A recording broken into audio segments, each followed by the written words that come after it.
Ey musulmanlyk oğullar. Şu işi ediyen adamlar, Kavme Lut amalına mubtala olayan adamlar, bizahir aramızda şayet gülüp däni yürünle olsa, ama içinde bir ulukon, stres, istirap, bir korku, bir ters şılın vücuduna bağda. Yaşayışları bir defenada düşüyordu. Ne mi deyip? Son Huday Teala bir ak yolu, bir sap yolu adamların yaşayış için koyuptur da, şu ak yollan, sap yollan çıkan adam bir titremeli bayat. Biz evvelki ziyanı şey, yaşayışı şudur şu diger gün bolar, şudur şu kaygılı kamlı olur, şudur şu korku basar zendigisinde. Bir. İkincisi neyme?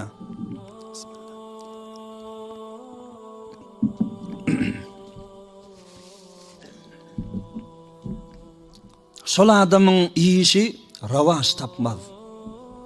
Muamelesi yatıverer yani. Çekler bergeçliği verer yani. Bağları onman yatıverer yani. Bir fakırı, bir bereketli yaşayışına gelir. Şayet dahlı yani günü neyse ha, bağdır etyen olsun ama hiç daha da yetirip bilenak.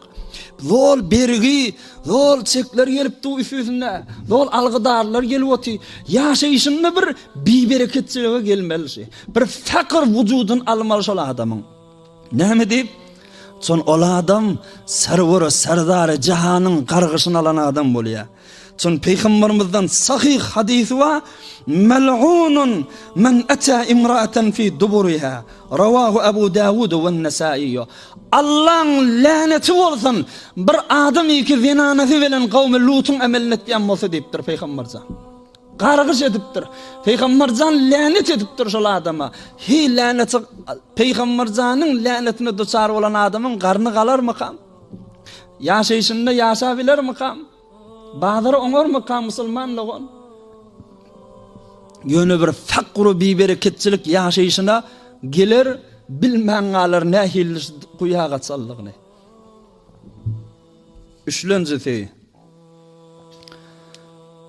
Üçlüncüsü beter bir olukon ziyan musulmanlığın.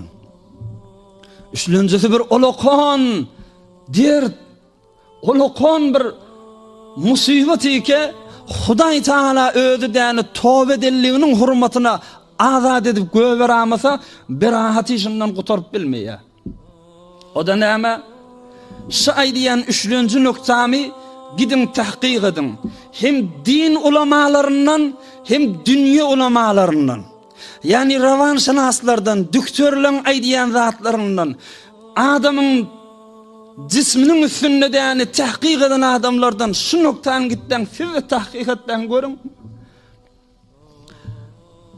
Bir erkek zinanesi bilen kavmi Lut amalını etse ne mi ziyanı var? Ey musulmanlığın, zinanı diyanların Huday taraflayın bir hayatı var, bir yığınağı var. Zinanı diyanları asın fikrini alıp bilmeye bağışlan yeni bir erkek bilen bolmakluk, haram irtibatı girmeklik, bir vücudunu bir haya basiyamını Huday Teala tabiatını koyuptur. Ama bir erkek bağışlan diyen zinanasının barmalla yerine bardı, kavmi Lut amalını etti mi, zinanadan şol haya perdesi yırtılıyor, zinanan yığınılmağı, zinanan utuncu, zinanan deni bir hayatı var da, şol tamam dargıya nabut boluyor ve zinana bais oluyor, gitsin yeni bir haram irtibat asmalı. O şunu revanşını hastır aydiye, zinanan bağışlan aydiyen içinde bir kuttele, bir hormonlar faal oluyor, zol şol emeli dile oturuyor sonra. Zol şol emeli dile oturuyor sonra. Zol şol gerektiği aslan Huday sakladın vücuduna aliyada şu zinanan. Şu direkli irki ve zinanadan, eğer haram yerden barıp da yani ödünü öğretse, diye şuna etiyat tafan diye şondan öğürlüp bilmeyada. Şayet 40-50 yaşındaki adam bolsun, amma şol emellen el çekip bilmeýärdi. Hudaý saklasyn. O şu bihayalygy, şu günäni, şu hyýanaty, zinanasyna kim vadar etdi? Kim yol açtı şu haramlara, günahlara musulmanlyk olla? Ertikun erkeklerini dağıt çekvati zinanasynyň edip duran işleri bilen, amma ne peýda? To nebini pişohut yekdosegam. To nebini pişohut yekdosegam. Da nebini yo nebini rencedam. Ah denen gora kanı baryan. Anırda bir tor yatir ahirim. Bir olukon etiyada verda ahirim. Ey yarallar haram işe bulaşmaz. Eger durust bolsa salib endenim. Adamın niyeti doğru olsa pikri varmalar ahirim zatlara. Haramı ulaşmaz, pisi bulaşmaz, haka doğru olsa yolu bennenin. Adam Hudaý bilen bolup gören bolsa wara, bu zatlara varmalar pikri. Adam bu zatlaryň ýüzünde bolmalar ahirim. Hudaý Taala halalca koyup yaşap, gülüp yaşamaly jaý bar ahirim. Näme dip harama varmaly adam? Musulman adam o da. Amma ahirkisi hemmecigini üýşürseň şuna yetmeýär. Bir jubran napezir. Bu diga tamam bolýar indi musulmanlyk olla. O da näme? Hazreti Resulullah sallallahu aleyhi ve sellem'in öz mübarek sözü.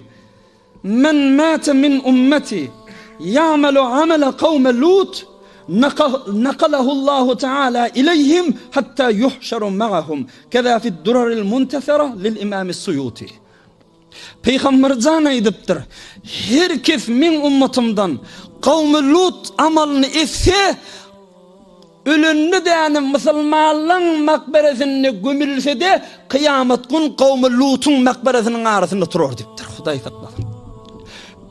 Ölüp de musulmanlaryň kabrinin içinde koyullumy? Şun ertisi gazda şol adam ýokda kabrynda. Şol hazy alyp gidilip ya kavmi Lut'un däni kabristanyň içinde gömülýär. O kıyamet gününe şol adam turulýar. Peygamber zanniye naqalahullahu taala ileyhim hatta yuhşaru ma'ahum. Musulmanlaryň margadynyň ardyna gömülýär. Amma şonu götürilip de kavmi Lut'un däni makberesi şonuň dargan ýurduma azap inip yer bilen yeksan bollaly öýleri hemme ýerlerdäni dargady şo milletin içinde gömülmeli o kıyamet gün şola bilen turmaly. Hudaý saklasyn. Tawbe edip geçmese, ökünnim diýmese, istiva edip tirnip ewrilmeýän şahalatda gitse işi kyn ýaty musulmanlyk.